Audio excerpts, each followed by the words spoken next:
மாப்பிள்ளை வீட்டில் எந்த விதமான பொருட்களும் கேட்காத நிலையில மணமகள் வீட்டில் தாமா முன் வந்து கொடுக்குறாங்க. சில பொருட்களை கட்லு மெத்த பீரோ அப்படின்ட்டு கொடுக்குறாங்க. அப்படி கொடுக்கப்பட்ட பொருட்கள் வரதட்சணை தான் அப்படின்னு ஒரு மார்க்க அறிஞரால விமர்சிக்கப்பட்டிருக்கு. அப்ப அந்த மாப்பிள்ளை வீட்டில் சொல்றாங்க, இந்த கட்லு மெத்த பீரோ மட்டும்தான் வரதட்சணைன்னு எப்படி அடங்கும்? அந்த பொண்ணு கொண்டு வந்த போட்டு வந்த நகை எல்லாம் துணிமணிகள் எல்லாமே வரதட்சணை தான். அப்ப எல்லாத்தையும் திருப்பி கொடுத்துடலாம் அப்படிங்கிற முடிவுல மணமகள் வீட்டுல உள்ளவங்களை கூப்பிடுறாங்க. அப்ப மணமகளாகிய நான் சொல்றேன், இதுக்கு மார்க்கத்துல ரசூல் ஸல்லல்லாஹு அலைஹி வஸல்லம் அவங்க காலத்துல நடந்த சம்பவம் ஆதாரமா இருக்கு. நீங்க எதுவும் கேட்கல இல்ல, அதனால கொடுக்க வேணாம் அப்படின்னு நான் சொல்றேன். எந்த அடிப்படையில நான் சொல்றேன் அப்படின்னா, ரசூல் ஸல்லல்லாஹு அலைஹி வஸல்லம் அவங்க தன்னுடைய மகள் ஃபாத்திமா ரலியல்லாஹு அன்ஹா அவங்களுக்கு சில பொருட்களை கொடுத்திருக்காங்க. இப்படி நான் சொல்றது சரியா இல்ல கொடுத்துதான் அனுப்பணும் அப்படிங்கிறது சரியா அப்படிங்கிறதுக்கு தகுந்த விளக்கம் தருமாறு கேட்டுக்கொள்கிறேன். அஸ்ஸலாமு அலைக்கும். மணமகன் வீட்டார் கேட்காமலேயே கட்டிலு பீரோ ஃப்ரிட்ஜ் மெத்த இதெல்லாம் கொடுக்கறாங்களே, இது வரதட்சணையா அப்படின்னு கேட்கறாங்க. அது வரதட்சணை தான், கேட்காம கொடுத்தாலும் வரதட்சணை தான். எந்த அடிப்படையில் அது வரதட்சணை ஆகுது அப்படின்னா, ஒரு பெண்ணுக்காக பெண்ணை பெற்றவர்கள் பெண்ணுடைய உறவினர்கள் எதை கொடுத்தாலும் அதுல கேள்விக்கு வேலையே கிடையாது.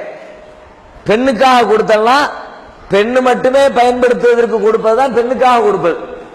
பெண்ணும் பயன்படுத்துவா, பெண்ணுடைய கணவரும் பயன்படுத்துவார் என்று சொன்னால் அது பெண்ணுக்காக கொடுக்கப்பட்டதில்லை, சமூகத்துக்காக அந்த குடும்பத்துக்காக ஊர்ல இருக்கிற வழக்கத்துக்காக கொடுத்திருக்கிறாங்கன்னு அர்த்தம். பெண்ணுக்காக கொடுத்தல் பெண்ணு பயன்படுத்துறதுன்னா என்ன? பெண்ணுடைய ஆடைகள் அவ மட்டுமே பயன்படுத்துவா, வேற யாரும் பயன்படுத்த போறதில்லை. அது பெண்ணுக்காக கொடுத்தது. பெண்ணு கழுத்துல போடுற நகைகள் இருக்கிறது, அது அவள் மட்டுமே அணிய போகிறாள், வேற யாரும் சொந்தம் கொண்டாடாம இருந்தால் அதுல நீ நகையை கழட்டி கொடுன்னு கேட்டா அதுவும் வரதட்சணையா போயிடும். யாருமே சொந்தம் கொண்டாடாமல் இருந்தால் அவள் மட்டுமே அதை விரும்பி அணியக்கூடிய நிலையில பெண் மட்டுமே பயன்படுத்தக்கூடிய எந்த பொருளாக இருந்தாலும் அதை மாப்பிள்ளை வீட்டார் கேட்காத நிலையில பெண் வீட்டார் தாம் பிள்ளைக்கு கொடுக்கிறோம் என்று சொல்லி பிள்ளைக்கு உடை எடுத்து கொடுத்திருந்தால், தன்னுடைய மகளை அலங்கரிக்கிறோம் என்று சொல்லி அவளுக்கு நகை எடுத்து கொடுத்திருந்தால், அந்த உடைகளையும் அந்த நகைகளையும் வைத்துக் கொள்கிற உரிமை அந்த பெண்ணுக்கு உண்டு. அதை யாரும் கொஸ்டின் பண்ண முடியாது. கணவர் கூட போய் கேட்க முடியாது, நீ எப்படி அந்த சேலையை வச்சுக்கிட்ட அப்படின்னு கேட்க முடியாது, நீ எப்படி அந்த நகையை வச்சுக்கலாம் கேட்க முடியாது. ஏன்? மார்க்கத்தில் ஒரு பெண்ணுக்கு அவள் சொந்தமாக அவளுக்குன்னு சொத்துரிமை இருக்கிறது.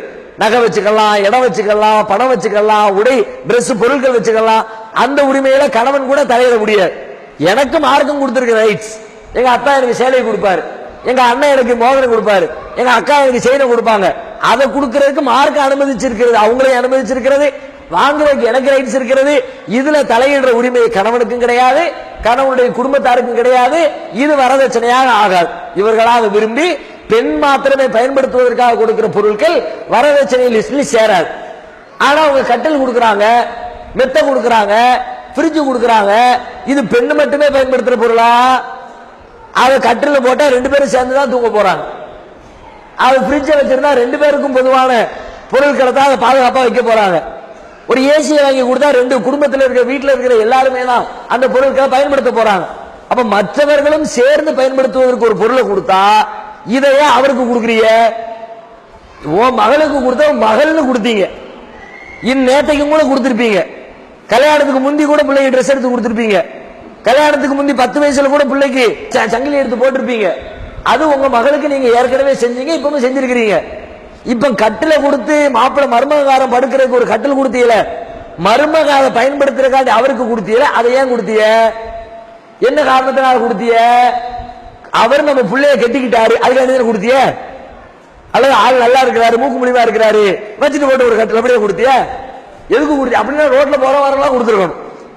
அவருக்கு கொடுத்ததுக்கு காரணம் என்னன்னா, மாப்பிள்ளை வீட்டார் பயன்படுத்துகிற விதத்தில் நீங்க கொடுத்ததுக்கு காரணம் என்னன்னா, உங்க பிள்ளைய கல்யாணம் முடிக்கிறதுக்காகத்தான் நீங்க கொடுத்திருக்கிறீங்க. அப்ப கல்யாணத்துக்காக வேண்டி கொடுக்கப்பட்டால் அவர் கேட்காமல் நீங்க கொடுத்தாலும் இந்த நோக்கத்துக்கு கொடுத்ததுனால வரதட்சணை. என்ன ஆதாரம்? நபிகள் நாயகம் ஸல்லல்லாஹு அலைஹி வஸல்லம் காலத்துல ஜக்காத்தை வசூல் பண்றதுக்காண்டி ஒரு ஆளை அனுப்பி விடுறாங்க. அனுப்பி விடும் பொழுது வசூல் பண்ணிட்டு வந்தவர் வந்து பொருட்களை பங்கு வைக்கிறார். இந்தாங்க ஜக்காத்துடைய பொருட்கள் மக்கள் தந்தது, நான் ஜக்காத்தை வசூல் பண்ணும்போது எனக்கு கொஞ்சம் தந்தாங்க அப்படின்னு பிரிக்கிறார். ரசூல் ஸல்லல்லாஹு அலைஹி வஸல்லம் அதை கண்டிக்கிறாங்க. நீ ஜக்காத்தை வசூல் பண்ண போகும்போது தானே உனக்கு கொடுத்தாங்க, இதையே அவங்க உனக்கு கொடுத்தாங்க. ஜக்காத்து கொடுத்தாங்க, அது ஜக்காத்து ஃபண்ட்ல சேர்த்துட்டோம். ஜக்காத்தை வசூல் பண்ண போகும்போது எனக்கு கொடுத்தாங்கன்னு வாங்கிட்டு வந்திருக்கிறிய, வசூல் பண்ண போகும்போது கொடுத்தோம் ஜக்காத்துல நீ சேர்க்கணும். அது உனக்கு தனிப்பட்ட முறையில் சேராது. நீ உன் வீட்டில் இருந்திருந்தா இந்த பணம் கிடைச்சிருக்குமா அப்படியே கேட்கிறாங்க. இவர் தன்னுடைய தந்தை வீட்டிலோ அல்லது தன்னுடைய தாயுடைய வீட்டிலோ இருந்திருந்தால் இவரை தேடி கொண்டு வந்து கொடுத்துருப்பாங்களா? இவர் ஜக்காத் வசூல் பண்ண போகும்போது கொடுத்தாங்கல்ல, இதுவும் ஜக்காத்தோட சேர்ந்ததுதான். அப்ப ஒரு கல்யாணத்துக்கு பண்ணும்போது ஒரு கட்டளை கொடுத்திருந்தா, ஒரு மெத்தையை கொடுத்திருந்தா, அது இந்த சமூகத்தில் இருக்கிற வரதட்சணையோட சேர்ந்ததுதான். அப்படி ஒருத்தர் கொடுக்க நினைக்கிறார், உதாரணமா கட்டலும் கொடுக்கணும் மெத்தையும் கொடுக்கணும் நினைக்கிறார். ஆனா அது வரதட்சணையா பெருமைன்னு பயப்படுறாரா? அவர் வரதட்சணை இல்லாமல் கொடுப்பதற்கு ஒரு வழி இருக்கிறது. என்ன வழி அப்படின்னா, பிள்ளைக்கு கட்டல் கொடுக்கணும் முடிவு எடுத்தவர் கல்யாணத்து நேரத்தில் கொடுத்துறாம, கல்யாணத்தை ஒட்டி கொடுத்துறாம, கல்யாணம் முடிஞ்சு ஒரு 2 வருஷம் ஆகட்டும், அதுக்கு பிறகு மருமகனுக்கு ஒரு கட்டளை எடுத்து கொடுங்க. மார்க்கத்தில் தடை இல்லை. ஏன்? கல்யாணம் பண்ணினதுனால கொடுத்தேன்னு சொல்ல முடியாது. கல்யாணம் பண்ணி வருஷம் 2 வருஷம் ஆயிடுச்சு. சமூகத்தில் இருக்கிற கட்டுப்பாடுகளுக்காக வேண்டி தான் இன்னைக்கு பெரும்பாலும் இந்த கட்டில பீரோ மெத்தெல்லாம் கொடுக்குறாங்க. எல்லா வீட்லயும் கொடுக்குறாங்க. நம்ம வீட்டுல கொடுக்காம இருந்தா நம்ம பிள்ளை என்ன நினைப்பாங்க? அங்க போய் குத்தி காட்டுவாங்க, 4 பேர் 4 வார்த்தை. அதுக்கு தானே கட்டில கொடுக்குறான். நெசமாவே கொடுக்குற ஆட்கெல்லாம் விரும்பி கொடுத்தா கல்யாணத்தோடு கொடுக்க தேவையில்லை, 2 வருஷம் கழிச்சு கூட கொடுப்பாரு.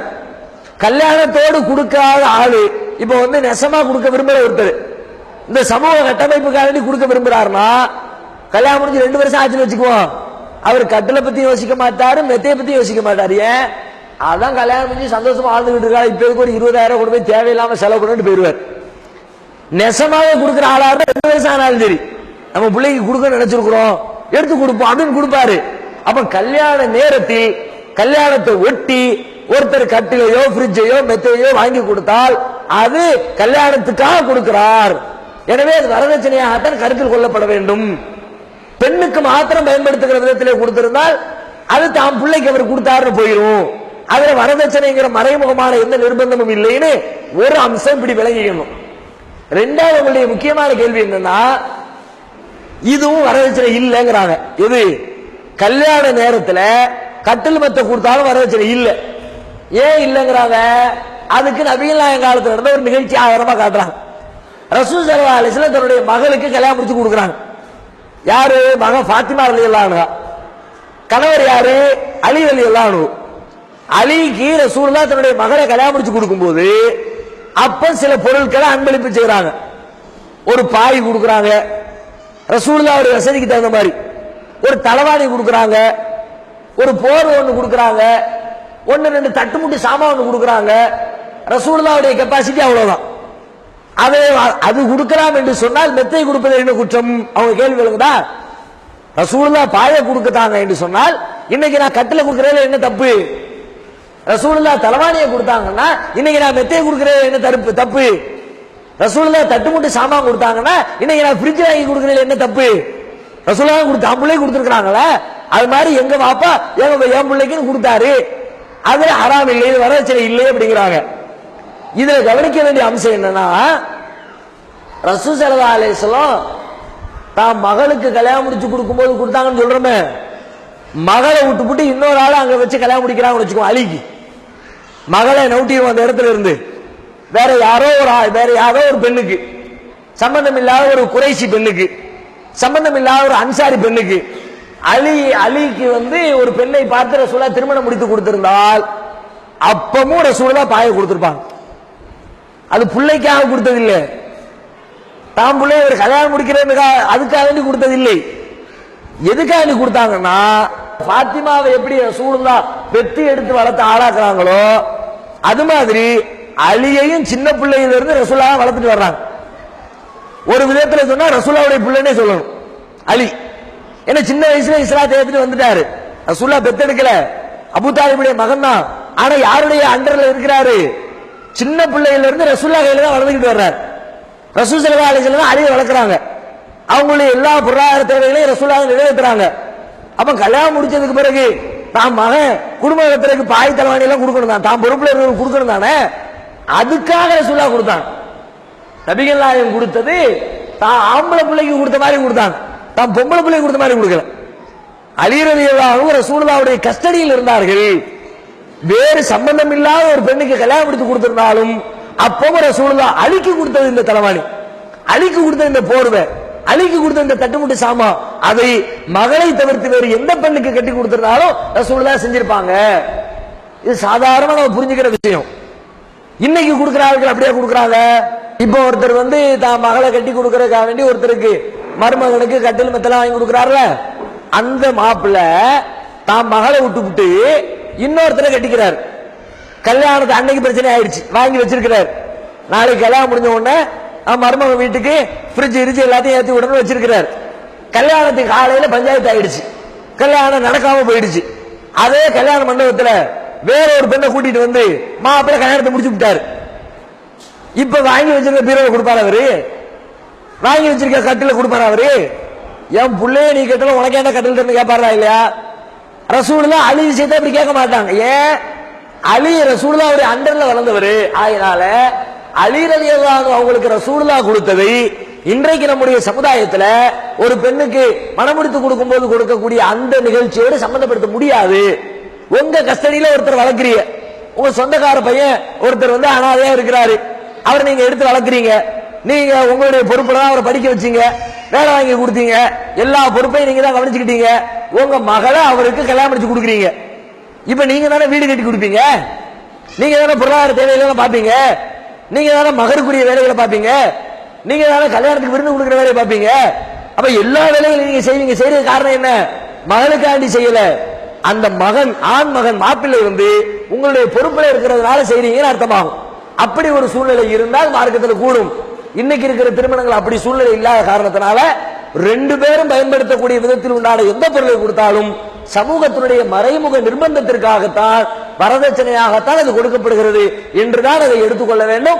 அது மாதிரி பொருளை கொடுக்க கூடாது, திரும்பி கொடுத்துருங்க. அவங்க புரிஞ்சுக்கிட்டது மாதிரி நகையை கொண்டு போய் கொடுக்க சொல்ல தேவையில்லை, டிரெஸ்ஸை கொண்டு போய் கொடுக்க சொல்ல தேவையில்லை, நீங்க மட்டுமே பயன்படுத்தக்கூடிய பொருட்களை கொடுக்க சொல்ல தேவையில்லை. மற்ற ரெண்டு பேருக்கும் பொதுவான பொது பயன்பாட்டுக்குள்ள பொருட்களை கொண்டு போய் கொடுக்க சொல்லுங்க. அது வரதட்சணையாகத்தான் கருதப்படும்.